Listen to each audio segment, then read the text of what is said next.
Well, hey everyone, welcome back to the channel. Teaser Tony here. Today we're going to do lesson 2 of my short game series. In lesson 1, we covered basic chips from flat ground with mostly flat landing areas. Today we're going to do the uphill and downhill versions, which we have to make some adjustments for. So I'm going to link that lesson plus the original chipping video that I made down in the description. So if you haven't seen those, you can go down and watch those. But we're going to do a quick review of the technique. This video isn't really about the technique, it's about strategy.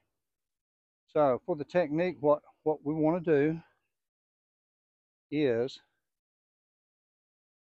we want to hold the club so that it's an extension of our lead arm. We don't want to see this. We really don't want to see this, or at least not very much. A little bit's okay, but none of this angle here. So we want a straight line from this direction, also from this direction. So we don't want to be like this. We want to be so that the club is an extension of our arm from both directions. Now, if we place the ball in the middle of our stance, which is standard, and we do that, we're going to have some forward shaft lean, or the grip is going to be ahead of the ball. What we want to do is turn our toes. I don't want you opening your stance by dropping your foot back. Just turn your toes about almost 45 degrees right toward the target. And what that does is it gets your hips open into the impact position, which should be for all shots. But for this small swing, we don't need to move it. It's already there. If you get a little bit longer, it will move some, like this. But for the most part, it's going to stay. Then all we want to do is rotate our chest and not use our wrists. That's what causes the miss hits. If you try to hit it with your hands and your wrist, you're either going to hit the ground behind the ball, chili dip it, or you're going to miss the ground and blade it. If we can maintain this position here and just rotate our chest through, you're going to see a couple of things. You're going to see with the hands, you get a lot of club face rotation. It's pointing at the camera now. Now it's pointing behind me. If I move it with just my body, it stays pretty well straight at the target. Also, you'll notice a much flatter arc or shallower arc. So this technique is going to help you eliminate both of those problems and have a much better chance at hitting the ball close to the hole, even if you mishit it a little bit. So again, we want to swing through, and we want to finish more like this, not really like this. If we finish like this, it means we use our hands to try to scoop the ball.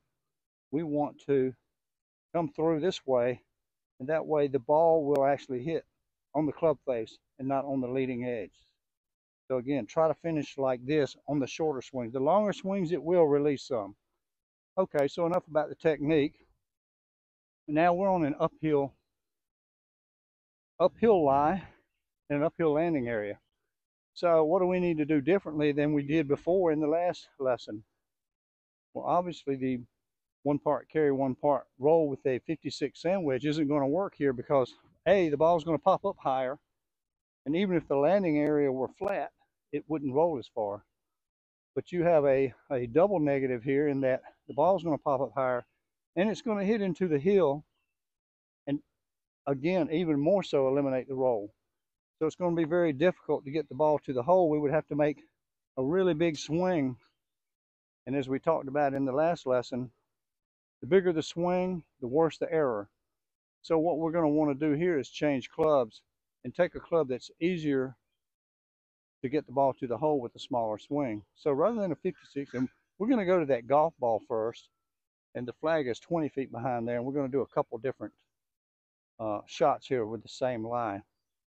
So rather than a 56 here, I think I'm going to go to a gap wedge.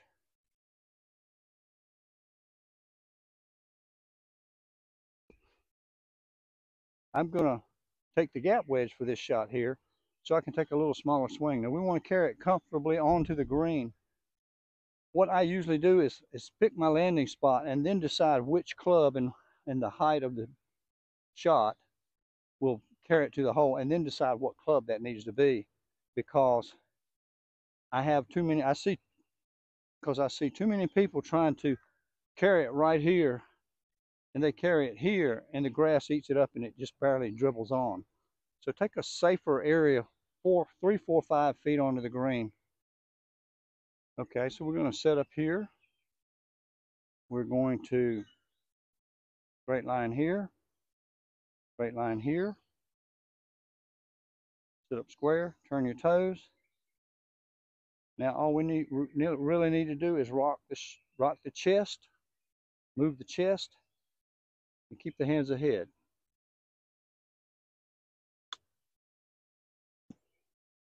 Wow, that was pretty easy. Try that one more time. Get the setup right, rock the chest.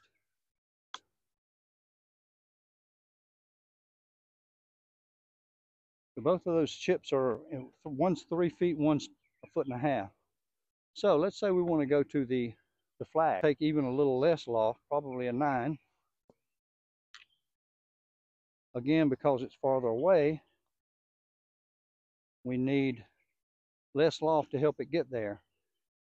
So we can take pretty much the same little swing that we just took. Everything's the same. We're going to judge where we hit the ground with the ball.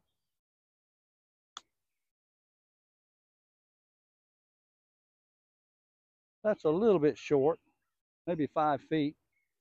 So we're going to just take a little bit longer backswing on this one. That's much better. So the technique remains exactly what it was in lesson 1. We're just adjusting the club to the condition so that we don't have to swing harder. And I did demonstrate, if I used a 56 wedge to the second hole and I bladed it, it'd be over the green. This one would probably roll right up there. As a matter of fact, let's try that and see. Okay, so we're going to take the 9 and blade it on purpose to the flagstick and see what the difference is in that and a good strike.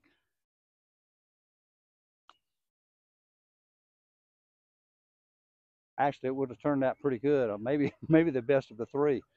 So it's all about the mishit. We don't want a disaster, and it's all about the smallest, easiest motion we can make to be more successful. So now let's move on to the downhill shots. Now we're over here on the opposite side of the green, and it's very downhill. The lie is downhill, and the landing area is downhill. This is the extreme. You could have a flat lie with a downhill landing area. It wouldn't be as bad. Or a downhill lie with a flat landing area wouldn't be as bad. But again, I'm showing you the worst case scenario.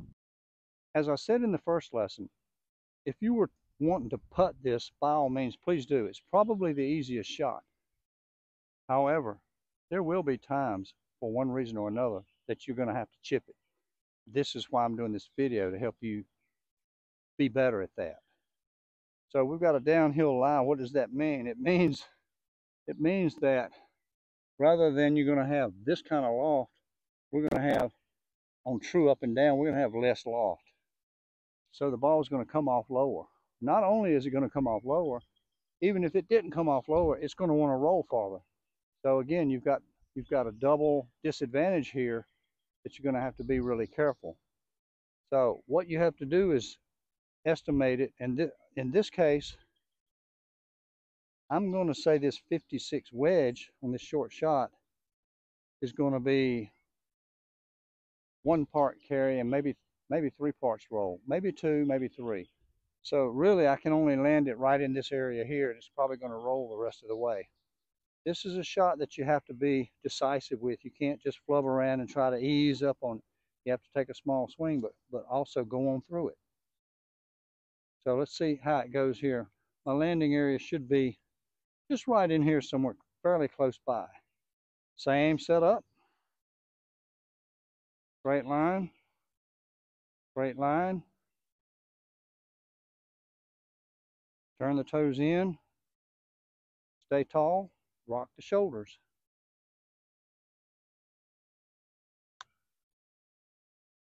Oh, that's a really good one. Look at that. Ooh, I hit the ball. That was a chip in. Okay, so you see how I just took a smaller swing, but I didn't quit on it. You can't quit on these. One more time.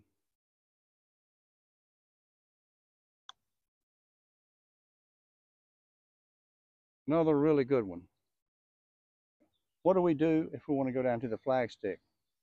We could try with this club too, because it's not going to be much of a swing. So let's try that again with the 56 wedge. That is, by the way, that's about a 40-foot chip. And I'm still going to land it about a third of the way and just see how it goes. Normally I'd be landing it halfway.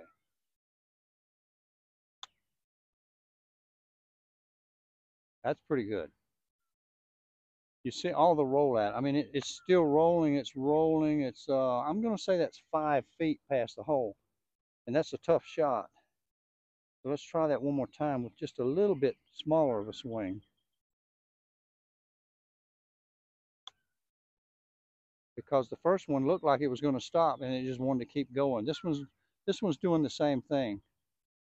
But those are good chips because they are in makeable range and they're uphill. The worst thing you can do is leave it halfway to the hole. But you get the idea. We have to allow for it. And we allow for it by judging the loft, how high the ball is going to go, how far it's going to roll. It takes a little practice, but the technique is the same every time.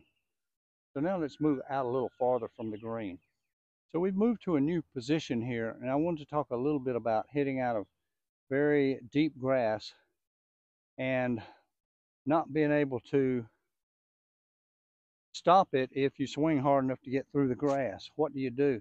This is where we're going to manipulate the club face. We're going to open the club face up. We're going to do everything the way we normally would, except we're going to relax our grip and we're going to turn the club face open about to where the leading edge points to our toe. Very much like a bunker shot. This is very similar to a bunker shot, which we'll do in another lesson. Once everything else the same, we keep everything straight like we were.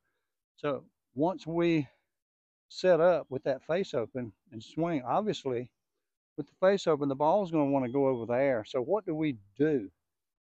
We simply adjust ourselves around until the club face is pointing where we want the ball to go.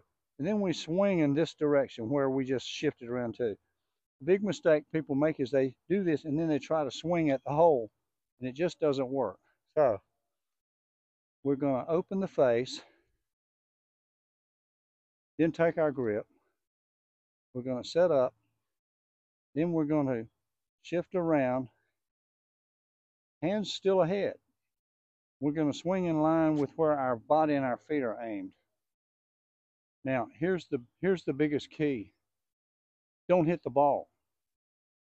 Hit the ground just behind the ball. The club will slide under it.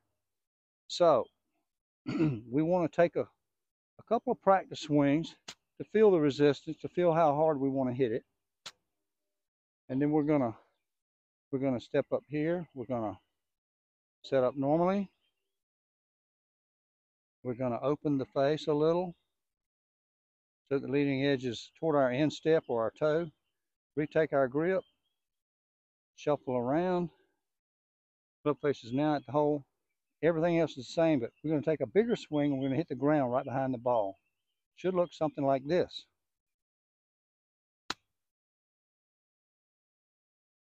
Okay, so let's try this again. The deepest grass I can find. And if you make a mistake, it should be like those first 2 balls I hit just now, a little long. You don't want to dump it short. You want to have a putt. This is a really tough shot, and we got to be satisfied with a little less than close result. That's pretty good there. Okay, I gathered the balls up and I moved over to a spot where the grass is even deeper. I'm not even sure if the camera can see this ball, but it's gonna come out. It does every time. There we go. Pretty easy to do once you learn the technique. And this ground's a little wet here. If it's dry ground, it comes out even easier. Let's try that one more time. You see me tapping the ball all the way to the ground. There we go. So you can do that to a lesser degree. You know, if you have a better lie, you don't have to hit it so high, but you've just got to have enough force to get through that grass. Now we could do a regular chip swing with it a little open, because this grass isn't as bad, because we need the height right there. So this is about manipulating the club face to fit your shot, rather than trying to bounce it up this rough, ragged hill, which who knows what's going to happen. We'll just open the face, make it a higher shot, and play it just like a chip shot.